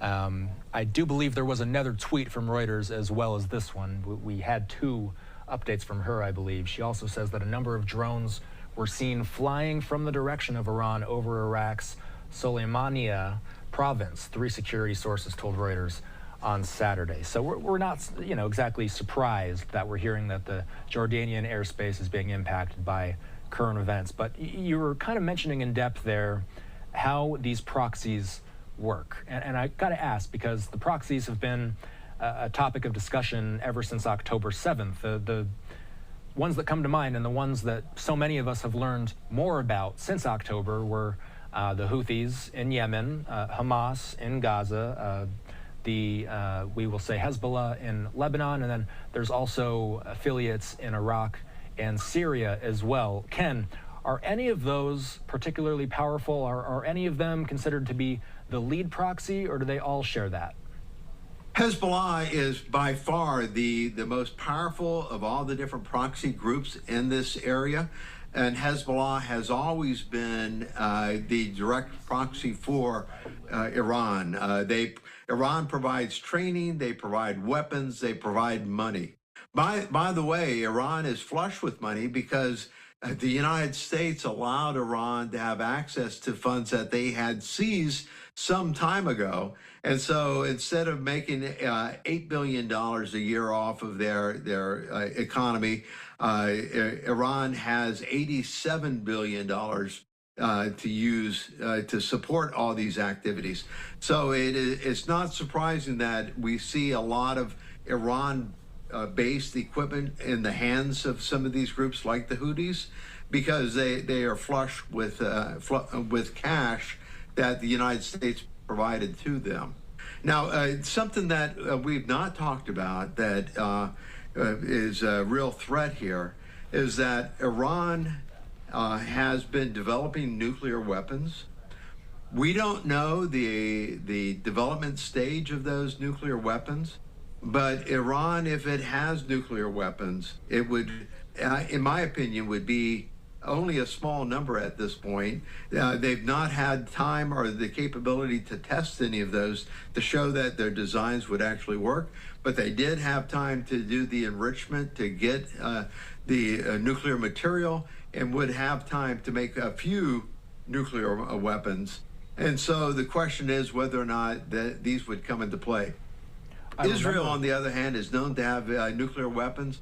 In the event that something like that were to happen, Iran would suffer a far greater price than what they would be willing to pay. So again, hopefully this will not move into a regional conflict, because it could very easily become nuclear. All right, guys, just one second. I'm going to be streaming this for about another 10 minutes, give or take. And then I'll be giving out my last thoughts. So about 10 minutes, I'll be ending the stream. So make sure you guys share the stream, like it, subscribe if you're new, welcome. And yeah, back on. More involved, that some of the proxies would get more involved, and that we would be sucked into this conflict. Well, Iran's taken these actions now, and the possibility of an interchange of weapons between Israel and Iran really has pushed us to the brink. Hopefully we can step back away from the brink. Hopefully Iran will be satisfied with their launch of these drones, or maybe some cruise missiles, or maybe the activities of Hezbollah in addition to the drones. Maybe that will be enough to satisfy their need for revenge for the attack on their embassy and their generals there. But, you know, that's speculation on my part as to what will satisfy them or not. But yes, I think that we are as close now as ever to the possibility of this bubbling over into a regional conflict. I got to ask, what specifically could be targeted in this case? So we have images out of southern Israel, northern Israel, and out of Tel Aviv. So have we had any sort of inkling as to what Iran might go after, or is that anybody's best guess at this point? I think it's anybody's best guess at this point. I don't have a crystal ball to be able to forecast where they're going to be attacking. But my guess is, if I were to make a guess, I would say it would be either military bases, IDF military bases, IDF air bases, or Tel Aviv. I don't believe that Jerusalem would be targeted because of its significance to both Muslims and to the Jews and to the Christians. And so I would think that that Jerusalem would be safe, but I think that Tel Aviv would certainly be a potential target. We hear that President Biden will likely be making remarks tonight in light of this ongoing situation. What do you feel is most important for the president to say to Americans in light of this? So I think that assurances that we have Israel's back, that we've been saying that all along, although we did waver a little bit in the UN Security Council with the vote on a ceasefire. When we abstained from that vote, it showed that we had a slight difference with Israel. But in the big picture, we have Israel's back, and I think President Biden will reiterate that to ensure that the Israelis know that we have their back, and to put the Americans on alert that we may be taking action to support Israel. But you know, I'd also like to raise the specter of our southwest border being open like it is, that there may have been members of different That's what I was talking about terrorist earlier. groups that could have come into this country and have been waiting for orders to get into action. So we should also be on high alert for the possibility. Yep, I was just talking about the border. The terrorists are already here. They just waiting on that phone call to start attacking citizens. Ken, there's still fighting going on in Gaza, correct? Absolutely. So, you know, the plans to go into Rafah is still in play, and negotiations trying to get hostages out is still in play. And so Israel had moved some of the IDF forces out with the idea of giving them rest before they start the final push into Rafah. Maybe Israel has some heads up that that they may be needed to be rested for other purposes. They may have pre-positioned them to handle any type of Hezbollah attacks. Could the Hezbollah piece of this become its own conflict in itself? Because I've been reading that it's been escalating in northern Israel and southern Lebanon to a degree that we maybe hadn't seen in the first few months of this war. Yeah, it has ebbed and flowed. There was a period of massive number of missiles being launched and airstrikes, retaliation, and some rounds being fired across the border, and then it seemed to wane a little bit. But just last weekend, Hezbollah launched 50 missiles in one day, and Israel retaliated with airstrikes against a number of different military complexes. And consequently, it seems to be at a greater level than it has been in the last couple of weeks. But nonetheless, this is something that has ebbed and flowed throughout the... Yo, what's up, Night Stalker?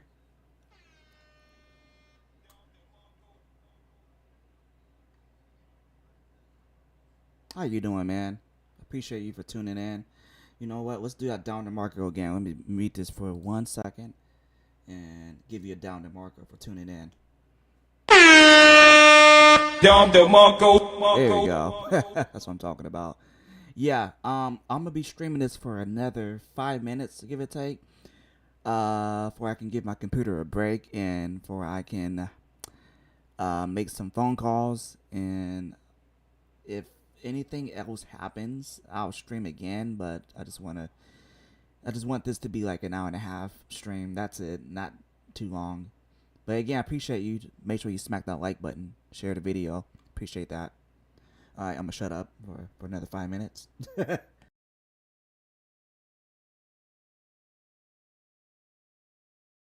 Actually reaches Israel from Iran, if it does in fact make it there at all.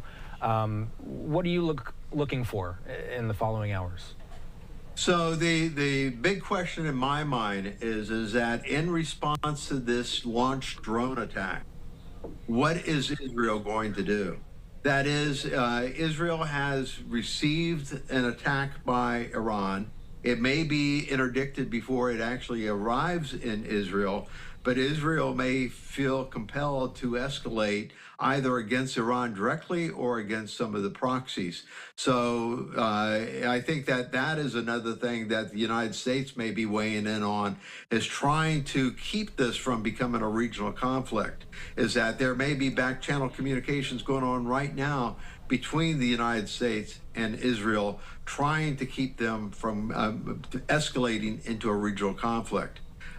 Israel, at one point, a couple of weeks ago, said they were ready to go it alone. If they want to go to a regional conflict, I don't know if we're ready to go to a regional conflict or not. It depends on what President Biden says tonight. Ken, we can't thank you enough for your analysis of this ongoing situation. We are going to continue our coverage. Thank you. Take care. Thank you, Austin. All right, so let's slide away really quick here. We are going to keep live with this as more details are coming in real time. We want to keep you updated. This is a live look at southern Israel. We are watching 3 different feeds out of the Middle East right now. This one out of southern Israel, this one out of Tel Aviv, this one out of northern Israel. Northern Israel, of course, is where we have seen a lot of that tit-for-tat fighting between Hezbollah and the IDF in northern Israel. So while we're looking at Tel Aviv, and I'll put this up here. So I'm just going to read through what we know so far from our affiliate partners, the Associated Press, as well as from Fox News Channel. Let's just read the latest, because there is a lot. Iran has launched drones from its own territory toward Israel late on Saturday, just days after its supreme leader warned that it would hit back in response to an airstrike on the Iranian consulate in Syria that left several generals dead. Earlier Saturday, Israeli Prime Minister Benjamin Netanyahu said that Israel had for weeks, quote, been preparing for the possibility of a direct attack from Iran. The Prime Minister said that Israel's air defenses are deployed and they are ready for any scenario, both in attack and in defense. Israel has not yet claimed responsibility for the attack on Iran's consulate in Damascus, but many of our analysts and experts have told us there really wouldn't be anybody else in the region that would be capable of such a strike. Former IDF spokesman Jonathan Conricus, who is now with the Foundation for Defense of Democracies, otherwise known as the FDD, has told Fox News Digital that there are various ways that Israel has shot down drones in the past. Let's read a quote from Conricus saying, "The Houthis have been firing long-range drones, which are very similar to what the Iranians have just fired. They can either be taken down by the Iron Dome or by David's Sling or by helicopters or by fighter jets or a combination of them," according to Conricus. Conricus says that a lot of ways to get them down, drones down, and the fact that we are tracking them and seeing them incoming, that's quite reassuring, he says. But maybe the Iranians have something more interesting up their sleeve. We'll see, according to Conricus. That's something that our experts have been alluding to as well. The fact that this very well could be some sort of preemptive strike in order to just test the waters to see how Israel and the West responds to some sort of initial activity. Saturday night's attack came just hours after President Biden cut short a weekend trip to his Delaware beach house and returned to the White House to monitor the unfolding crisis. We watched Biden as he departed from Marine One and got into the motorcade and headed over to the White House earlier today. We will also say that earlier this week, Iran's supreme leader had promised to retaliate against Israel, saying, quote, "It will be punished" for the April 1st strike in Damascus that he described as a, quote, "wrongdoing" and akin to an attack on Iran itself. Prior to the attack, the U.S. State Department announced that it was restricting travel for government employees and their family members outside of major cities in Israel, as concerns remained high that Iran could strike. Senior Israeli leaders also held a meeting on Friday on the matter. Israeli Prime Minister Benjamin Netanyahu met the Defense Minister Yoav Gallant, U.S. CENTCOM Commander General Michael Eric Kurilla, and the Israeli security echelon at the Hatzor Israeli Air Force Base. The airstrike in Syria, that is what Iran is responding to at this point, that initial airstrike in Syria left 12 people dead, including 7 Iranian Revolutionary Guard members. Israel has not acknowledged any involvement in the strike, but again, as we have spoken to our experts and our analysts as time has gone by, there really wouldn't be too many other people who are capable of carrying out that type of attack. We are still queuing up our analysts and experts behind the scene. We do have Richard Medhurst standing by right now. He is an independent journalist and analyst. Alrighty, folks. Well, it's been over an hour and a half. My thoughts. Again, like I said earlier, we need to stay out of other countries' stuff. We got our own problems here, including the border, like what the old man mentioned. Are the terrorists already here in America, just waiting on that phone call to start killing us? Probably, yeah. More likely, borders open, you know. You vote for Democrat, this is kind of what happens, you know. We got a lot of enemies around the world, but most Americans have room temperature IQs. So, yeah, I mean, it is what it is, guys.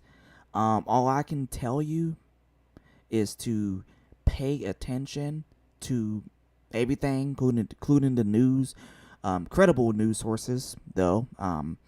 Be aware of your surroundings, guys, for sure, especially with these terrorists. And just get prepared, you know, like I always say at the end, you know, just get prepared. Take your time. There's still time, guys. There's still some time left. If it all jumps down, you know, if shit pops off, I mean, it is what it is. Again, like I said earlier, the only control that you have is over yourself, your family, and your community. That's it. All this other stuff, you don't have no control over. So that's all you know, all you could do is just get prepared for, you know, your local area and your family. And, I mean, guys, sorry that this was, like, random, because I saw this, and I was like, what the hell is going on here? So I just wanted to let you guys know what's going on. You can watch a little bit of this. I will put the link to this channel that I'm watching from in the description below. So give me about 5 to 10 minutes while I do that and update the thumbnail a little bit. Gotta put in a little bit of clickbaity stuff in there. And yeah, make sure you share this with your friends, guys. I think this is gonna be another domino effect after a domino effect until World War III officially, you know, they say we declare war. I don't think that's gonna happen. I think we are already in World War III. It's just a lot of people hasn't woken up to that yet. And the people that is, you know, they be called fear mongers, paranoid, etc. Even though we just went through a fucking quote pandemic, and you know the 2020 riots and all this stuff that happened 4 years ago, people think that normal it's back. Like, you are fucking stupid. you delusional. Gas prices, get ready for that to go back up, guys. Gas in my area is about $3.40 something, give or take. It was like $2.80 like a month and a half ago. So expect for more for gas prices to go up. So invest in some gas cans. Get like 4 or 5 of them if you can. If you have a garage, put them in there. Again, gas only lasts for about 9 months. So I think there's things that you can use to put in the gasoline to make it last like a year and a half. I don't know too much about that. I may make another prepping video about that. And yeah, all I can tell you guys is just pray. If you believe in God or whoever you believe in, pray. Hope for the best and prepare for the worst. Unfortunately, the worst is probably going to be reality pretty soon here. You know, since the beginning of time, all man has done was fight each other. That's not going to stop ever. Never, ever, ever is going to stop. We will continue to fight and fight, unfortunately, until we probably go extinct or aliens attack or something. I don't know. It's some damn Independence Day shit. Got that big ass fucking ship coming. Like, oh shit. Oh, let's all just stop fighting each other. Let's focus on these aliens. Well, I mean, if aliens come, we gonna lose any damn way. They got the technology to come millions of light years to here, so we won't stand a chance anyway. But anywho, sorry about that. This is just crazy. This is crazy. It just like popped up in my news feed. I was looking at my phone, just popped in the news feed. Oh, shit has popped off. I made some phone calls to verify it. Checked YouTube. I saw this, and I just wanted to share this with you guys, so you guys can know what's going on. You know, just enjoy your weekend. 100%. Enjoy your weekend. Enjoy your life. Don't be paranoid. Just be prepared and be aware. Let me look at chat real quick.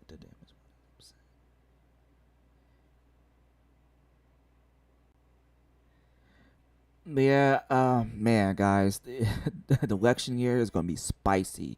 It's gonna be very spicy, guys. For that, I'm gonna be doing a prepping video when I have the time. I've been extremely busy with family and work and other things, guys. You know, I got senior citizen parents I take care of as well, so I've been very busy, and I will be paying more attention to my YouTube channel in the near future.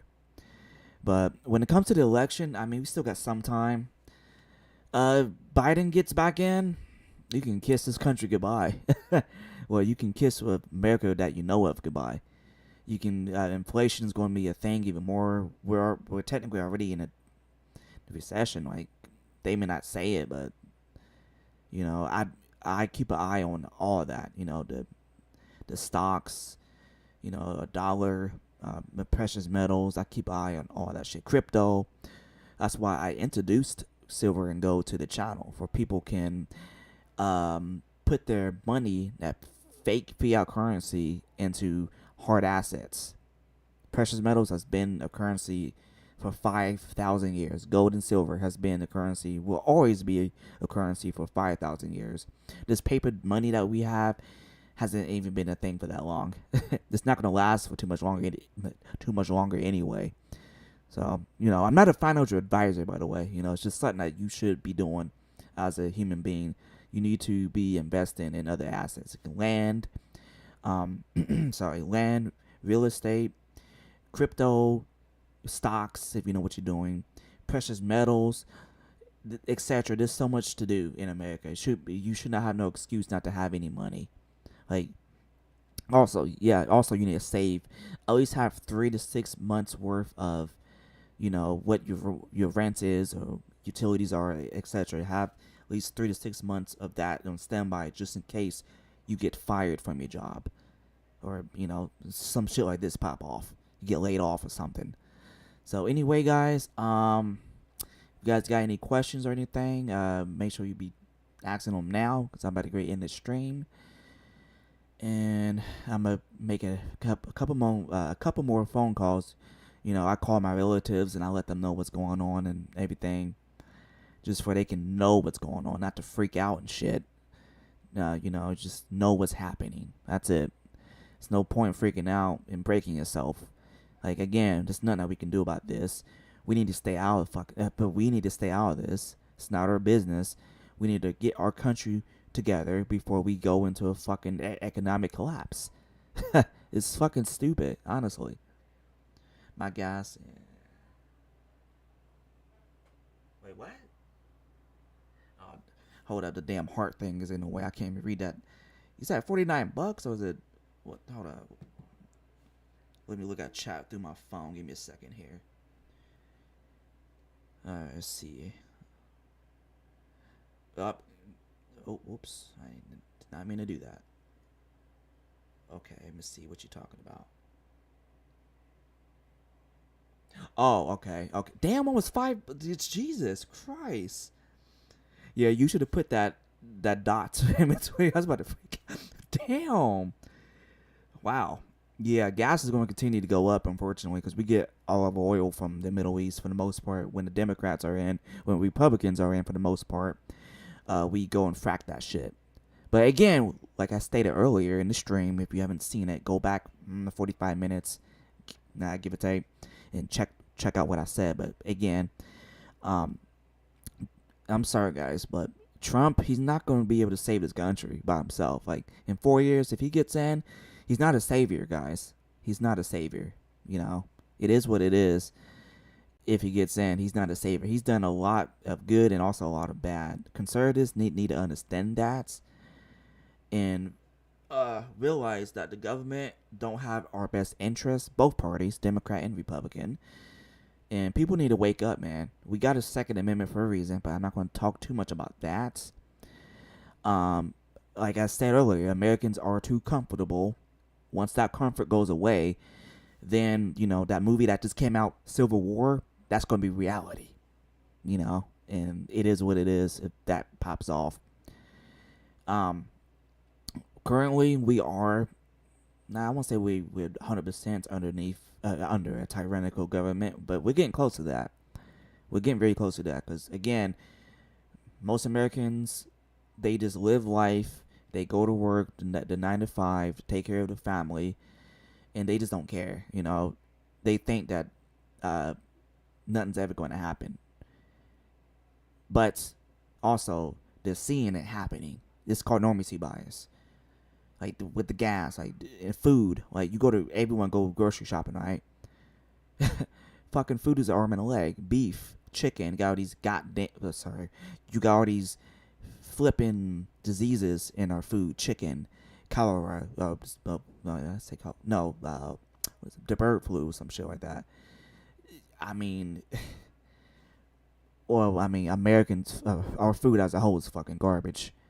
It's just, wow. This is crazy. Like, you get what you vote for when it's at the end of the day. Most Americans, not most, but a lot of Americans, you know what, let me scratch that. A lot of people in general should not be fucking voting at all. You should not be voting if you don't know what policies or anything. Like, what the fuck are you doing? Like, you fucked this country up. Like, you helped fuck this country up. And fuck you to the people that voted for this bullshit. Fuck you. You're not my friend.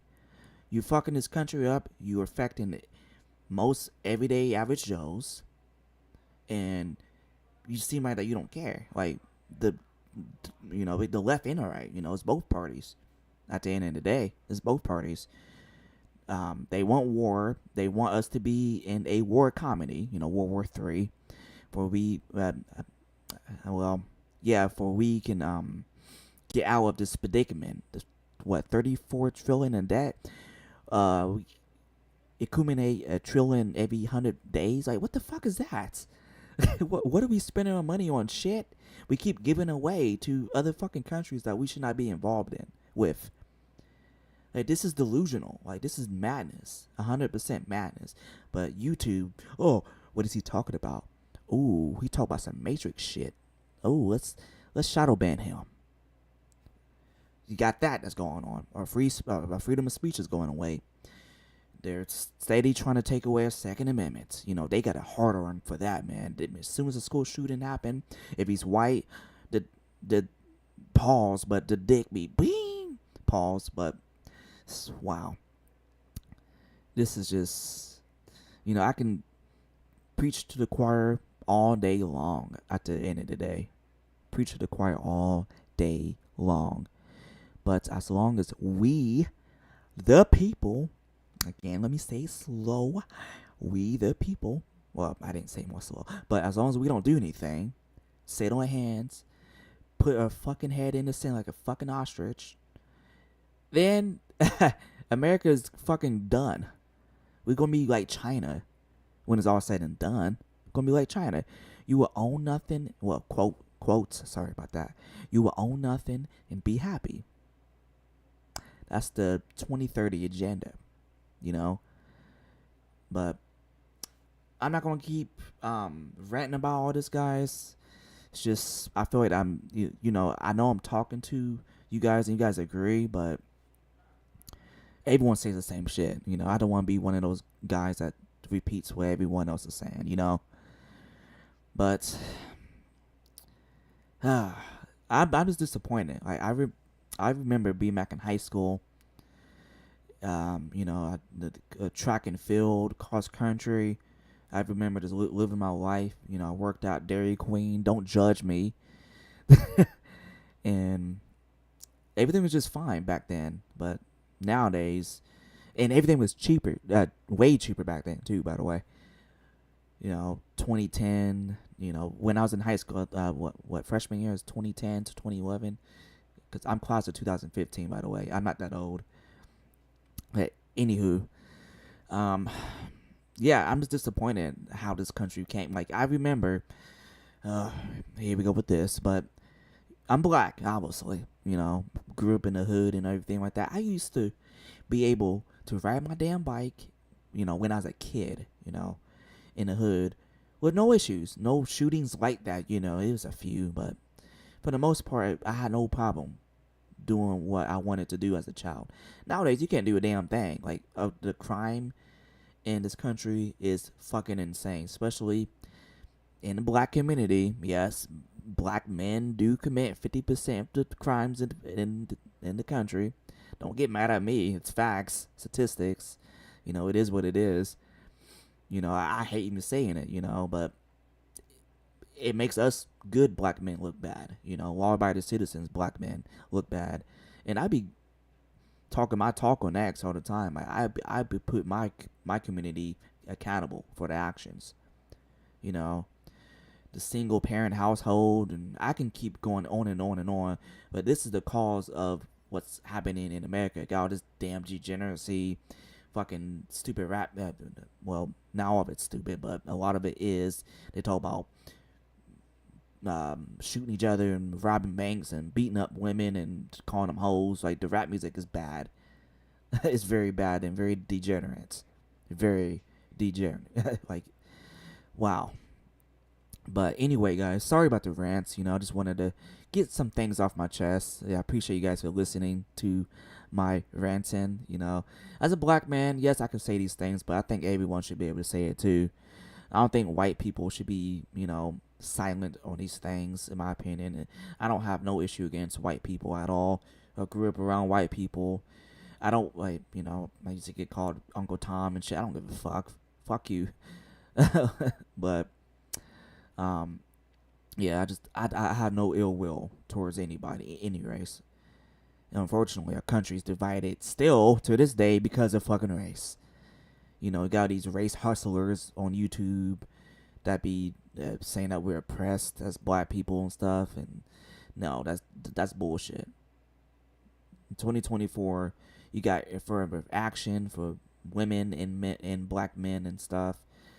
You got all kinds of stuff that we can do nowadays. I'm not gonna get too much into that. I'll probably do like another rant video if I see some more bullshit on X. I might do like a reaction video to it and talk my shit. And yeah, like like it all rounds up to why our society is the way it is. All of this, everything I stated. We need to bring back fathers in the household, especially the black community. Need to discipline your children. I see a lot of kids talking shit to the parents. Man, shit. If that was my kid, I'm getting a fucking belt. I'm gonna whip your ass. But hey, you can't do that without CPS getting called on you. But anyway, guys, I'm gonna get ready to log off, or I can go hang out with some family, make a couple phone calls, like I stated, and yeah, I'm trying to think of some other things that I failed to mention. I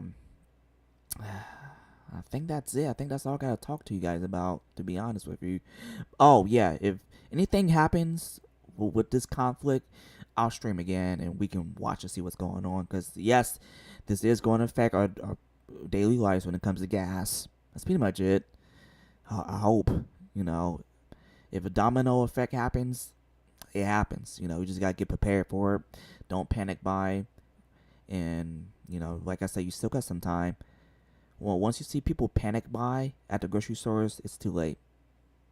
It is too late, and you're gonna be shit out of luck if you haven't prepared by now. At least got like a week's worth of food, shit, for your family. Like, you as a man, and you have a family of what? Well, just yeah, Americans ain't really have any children. Let's say a family of two. Shit, you're a man. You're 35. You know, you are in your prime as a man. You got a woman. You know, obviously you got a woman, or you couldn't have kids. Well, shit, you know what? I'm not gonna get into the alphabet community in this video. Anyway, as a man, it's your duty to obviously protect and provide for your children and your wife, obviously. You, as a man, you need to be preparing for shit to pop off. You need to prepare for yourself, for your children, and for your family. Get your food. You got Mountain House. You got Crave, or what's it called? There's a lot of survival food that you can buy. You can buy a lot of canned goods. Get a pantry. You can start canning. It's a little bit harder, but in the food, like I wouldn't can if you don't have the time and the patience and also the investment to do that. Just get a lot of Mountain House dehydrated food. Boom, there we go. Get some water. Get some guns, some ammo. I hope you have that as a man. If you don't have your fucking guns and ammo and shit, like, what the hell are you gonna do to protect your family with? If some thugs break into your house, 3 dudes break into your house, you know, shit don't even have to hit the fan. It could be 3 dudes busting your house. You know, what the fuck you gonna use, a fucking bat? Fucking Babe Ruth? Like, what, you'll knock out one guy, yay, the other 2 guys gonna fuck you up, shoot you, you know. God forbid they shoot you or tie your ass up and they run a train on your wife, God forbid, you know, while you're watching. You know, you gotta think of things like this. You know, we live in a fucked up society. It's that bad. Trust me, it's that bad. Criminals don't think like us. They don't fucking care about your emotions and stuff like that. They want to do what the fuck they want to do to get what they want. So again, you as a man, you need to have a gun, or guns, some ammo, some training. You know, your wife, she can also have her little pink gun. As long as it works, it's fine. I don't care. I shot a pink gun before. Some ammunition for her, some training. You know, wherever suits her. You know, when you go to the shooting to a gun store, get a gun that she likes, not what you like. You know, she may not like fucking got a damn big ass Glock. She may want something small, 380, something like that. Get something that she likes, alright? And then your wife is basically the second line of defense. And then if you get taken out, she's there to protect the children. That system isn't a thing anymore in America. Like, obviously, it's lack of fathers. So that's what I would do personally if I had a family. And all men should be doing that. You're a man. You're there to protect and provide, and not take no shits. I guess that's the red pill coming out of me. I'm sorry, guys. Yes, I'm red pill aware, RP aware for the most part. But anyway, sorry about the ranting, guys. I'm gonna get ready to head on off now. I've now said that like 3 other times, but I'm gonna get ready to head on off. And again, make sure you have the notification bell on, guys, just in case some shit pops off. I hope it doesn't. And I'll be streaming again if it does. So yeah, it's just wow. But anyway, guys, I hope you stay safe, and I will catch you on the next one. Give it down to Marco. Down to Marco.